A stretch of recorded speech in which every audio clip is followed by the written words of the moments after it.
sticking with the 1-2-3 pattern. Today, we're off to the Adriatic coast of Croatia to explore this historical place. Hello everybody, I'm here with the Travel Channel. Today we are in Croatia. If you haven't been here before, it is just absolutely stunning.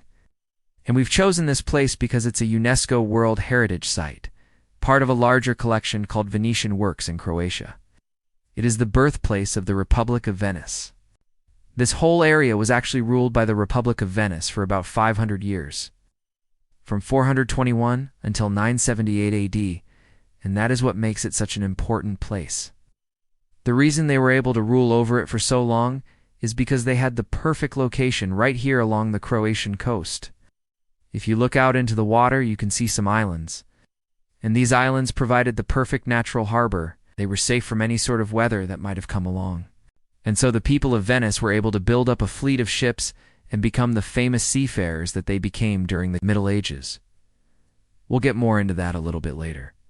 But now let's talk about the architecture and the history. You can see we're standing in the middle of the harbor. All around us, there are buildings dating back to the 12th and 13th century. That's when the Republic of Venice was at its peak. So these buildings showed the best architecture from that time period.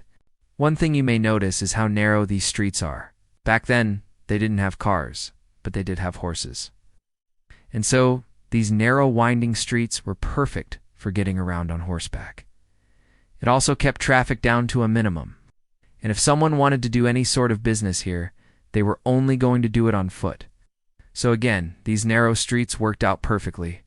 You also see these cool little bridges everywhere. Now this isn't Venice, right? So obviously they weren't going to have real bridges. So instead they would simply take these big flat stones and lay them across the canals so that they could get where they needed to go. This is the oldest bridge in town, and it dates back to the 12th century. This used to be the main shopping street in town. So all of the merchants would set up their shops right around here, and people would walk down the street and buy whatever they needed.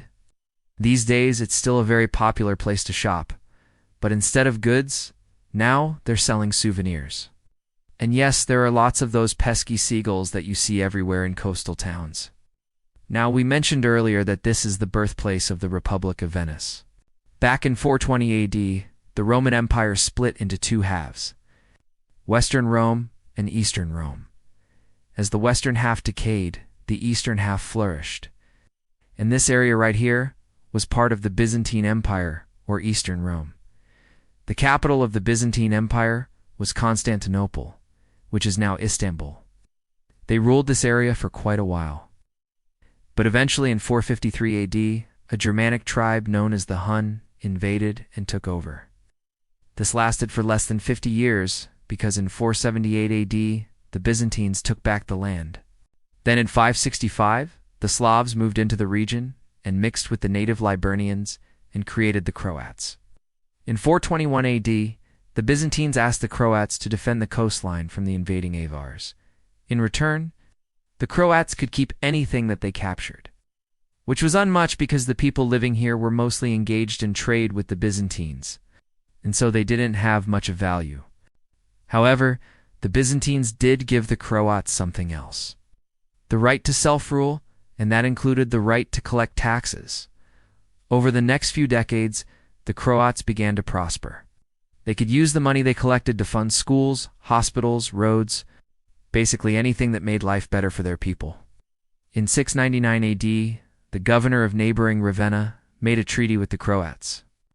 It outlined exactly what each side was allowed to do and not do, and it was quite favorable towards the Croats. They were allowed to expand their domain outside of the original territory given to them by the Byzantines. They could also keep everything they captured from outside forces, basically making them an independent state.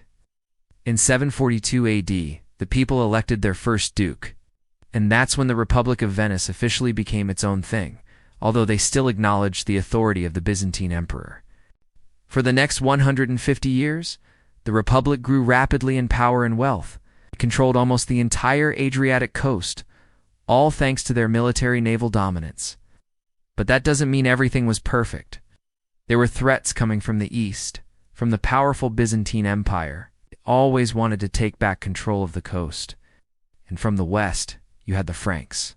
Eventually, the Franks took over northern Italy, and they also wanted the coastal cities. And so the Duke realized he needed to make a decision. Did he want to team up with the Byzantines and fight against the Franks together? Or did he want to side with the Franks and fight against the Byzantines? Daddy! Well, he chose the latter. He teamed up with the Frankish king, and together they went to war against the Byzantines. In 800, the Republic of Venice won its independence, and from then on, they remained loyal to the Franks, later becoming part of the Holy Roman Empire in 962. Now, while the Republic of Venice was certainly a naval power, they weren't known for their great naval battles. Instead, they were known for trading. Most of the goods that they traded were luxury items, things like silk, cotton, wool, ivory, silver, and gold. They also traded slaves, unfortunately, but most of the slave trade happened early on, when they were still under the rule of the Romans.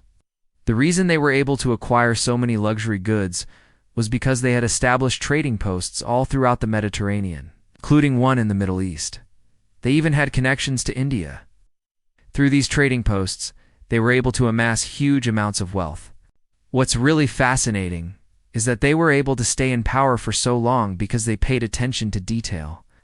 Their navy was made up of small, fast ships, unlike the bigger, slower ships of other navies. Their smaller ships were faster, more agile, and they were perfect for the Adriatic Sea. They also developed new weapons for their ships, like hooks that they would throw onto the deck of another ship. Once they got close enough, they would use grappling hooks to pull themselves alongside the other ship, and then they could icily board it and capture it. They were also smart enough to know that not every battle needed to be fought with weapons. Sometimes you could win a battle simply by threatening to attack. The sight of those hooks being thrown and then landing on the deck of your ship was enough to intimidate anyone. Another thing they excelled at was navigation. They developed new tools to help them find their way through the open ocean. One example was the compass. Back then, they didn't have a compass like we think of today. But they did have a general idea that there were magnetic properties in certain rocks.